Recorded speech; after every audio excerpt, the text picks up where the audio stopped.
May dalawa itong antena. Tatlong pares ng paa. At katawan na paliit ng paliit pagdating sa buntot. At kung kumilos, parang isda.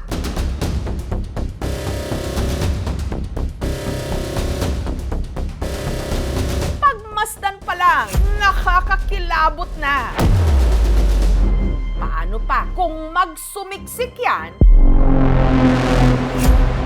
sa iyong tenga? Meron po siyang mga galamay. Pumipitik na po yung tenga ko na parang kinakagat po. Tapos nagsisigaw na ako nun. Ang sakit namin! Ano bang insekto yan? Para maiwasang pumasok sa inyong mga tenga.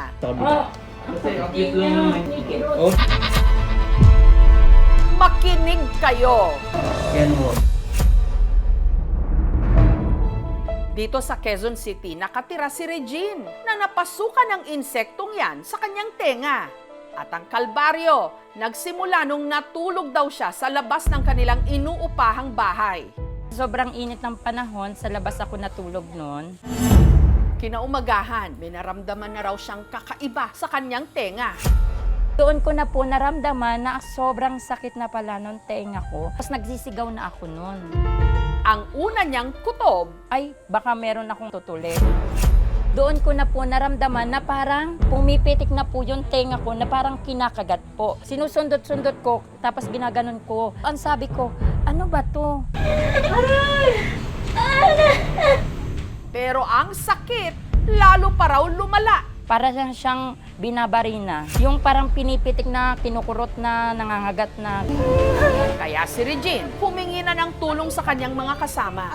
Prinaslate, nilagyan niya ng baby oil at nilagyan din po ng cotton buds, tsaka sinundot-sundot. Nagsisigaw na po ako nun. Napapatalo na po ako sa sobrang sakit.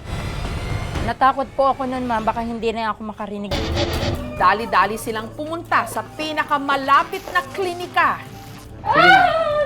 Relax. Cute lang naman yung kanya. Oh, sige lang. Wala pa akong ginagawa. Sige, okay na yan. Sige na. Relax. At nung ginamitan siya ng doktor ng otoscope o yung aparato na may kamera para makita ang nasa loob ng tenga, ito ang tumambad.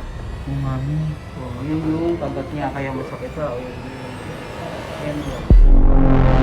Isang buhay na insekto. Meron po siyang pinasok na camera. Nakita niya na may insekto dito sa loob ng tenga ko. Oh, sige lang. Wala pa akong ginagawa. Ang tawag sa insektong ito, silverfish. Ang silverfish ay tumitira sa isang lugar na usually damp, medyo moist, halimbawa din medyo madilim, or yung area na hindi masyadong dinadaanan ng mga tao or walang human activity. Kung napabayaan sa loob yung insekto or kahit anong foreign body sa tenga natin, kinalaunan, pwedeng mag-cause ng infection, pwede rin itong mag-cause ng hearing loss dahil sa nakatakip dun sa daanan ng tenga. Natakot ako, ma'am, kasi bubombahin yung tenga ko eh. Baka mabingi na ako. Pero dahil yon ang tanging paraan para mapalabas ang insekto, pumayag na rin siyang bombahin ng tubig ang kanyang tenga. Konti na lang.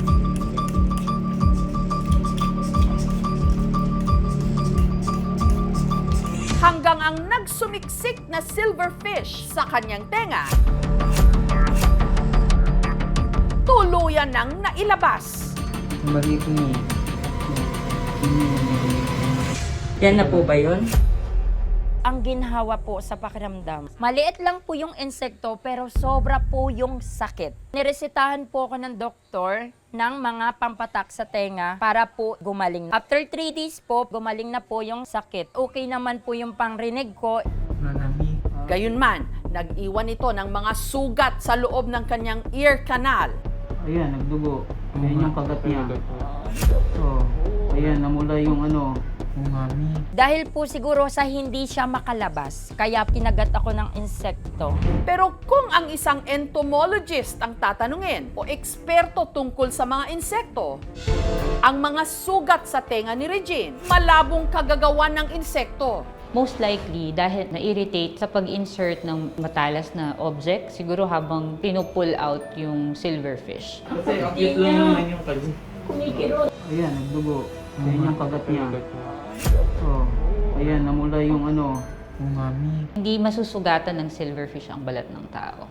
Hindi tayo ang preferred niya na pagkain. Ang preferred niya na kainin ay papel. Dahil laging bukas ang ating mga tenga, ano ba ang dapat gawin kung pasukin ito ng insekto? Huwag nating kalikutin. Baka mas lalong makalala pa sa sitwasyon, pwedeng maitulak paloob yung object, pwedeng mabutas yung eardrum natin, at pwede ring lalong ma-agitate yung insekto at lalo siyang gumalaw ng gumalaw, papalala yung mga sugat na makukuha ng tenga natin. Pumunta na tayo sa pinakamalapit na clinic or ER. Kung kunwari sa mga lugar na hindi agad kaya pumunta, kung ang insekto ay buhay pa, pwedeng gawin natin ay patakan ng baby oil, konting patak para lang ma-immobilize yung insekto at hindi na siya makagasgas sa ating ear canal. Paano rin ba maiiwasan ang ganitong problema? Lagi din nating panatiling malinis yung ating paligid, ang ating sarili at iwasan na maraming mga nakakalat or pwedeng mga pagkain na pwedeng tumawag ng ibang insekto. Naglalagay po ako ng bulak sa tainga ko sa tuwing matutulog ako para wala na pong makapasok ng kahit ano. Hindi masyadong advisable na magtakip ng bulak sa tenga. Pwede rin pong makalala minsan sa kondisyon dahil yung mga bulak, pag kinalaunan, kung laging ginagamit, foreign body pa rin naman siya. Maging alerto na lang po tayo sa mga pumapasok sa ating tenga. Bulati man yan, insekto man yan, or kahit ano, magpa-doktor na po agad kayo. Ngayong natanggal na ang insekto sa tenga ni Regine, Yan na po ba yun? woo! Abot tenga na rin ang kanyang ngiti. Thank you for watching, mga kapuso. Kung nagustuhan niyo po ang videong ito, subscribe na sa GMA Public Affairs YouTube channel. And don't forget to hit the bell button for our latest updates.